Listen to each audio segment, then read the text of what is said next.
Hello viewers, আসসালামু আলাইকুম। সবাই কেমন আছেন? আশা করি সবাই খুব ভালো আছেন। বন্ধুরা, আমরা কম বেশি সবাই ফেসবুক ব্যবহার করি, আর এই ফেসবুক ব্যবহার করার সময় মাঝে মাঝে দেখা যায় বিভিন্ন জায়গায় কমেন্ট বা বিভিন্ন আইডি থেকে ধর্ম নিয়ে বিভিন্ন ধরনের কূটনৈতিক কথাবার্তা, যে কথাগুলো সবারই কিন্তু কলেজে আঘাত হানে।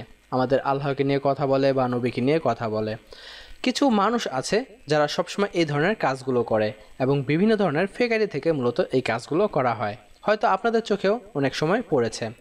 সম্প্রতি একটি মেয়েকে গ্রেপ্তার করা হয়। র্যাব ব্যাটালিয়ন 19 এই মেয়েটিকে গ্রেপ্তার করেছে।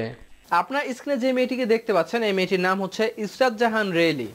এই মেয়েটি মূলত তার 7টা ফেসবুক আইডি থেকে এই ধরনের উস্কানিমূলক ধর্ম নিয়ে বিভিন্ন ধরনের কূটনৈতিক যে কথাবার্তা আছে এবং উস্কানিমূলক বিভিন্ন পোস্ট করত, বিভিন্ন কথাবার্তা বলতো, ব্যঙ্গচিত্র করত। তো পরিশেষে তাকে গ্রেপ্তার করেছে র্যাব ব্যাটালিয়ন 19। ধন্যবাদ জানাই আমি র্যাব ব্যাটালিয়ন 19কে একে গ্রেপ্তার করার জন্য। এখন একে আমার মতে গরম গরম ডিম দেওয়া উচিত। শুধু গরম ডিম নয়, সাথে আরো অনেক কিছু, একটু মরিচও দেওয়া উচিত, যেন একটু জলে আর কি। তো এই মেয়ে নয়, আরো এরকম অসংখ্য মেয়ে রয়েছে, অসংখ্য ছেলে রয়েছে যারা সামাজিক যোগাযোগ মাধ্যম ফেসবুক, টুইটার, ইনস্টাগ্রাম, ইউটিউবে বিভিন্ন জায়গায় বিভিন্ন ধরনের ধর্ম নিয়ে উস্কানিমূলক কথা বলে থাকে। এদের মেন কাজই হচ্ছে উস্কানিমূলক কথা বলা, একটা অরাজকতা সৃষ্টি করা।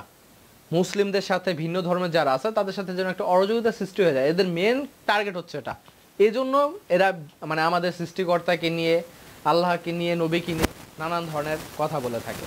সো বন্ধুরা, এই মেয়ের কীরকম শাস্তি হলে আপনারা খুশি হবেন অবশ্যই কমেন্ট করে জানাবেন যে কীরকম শাস্তি হলে এর উচিত শিক্ষা হবে। আল্লাহ হাফেজ।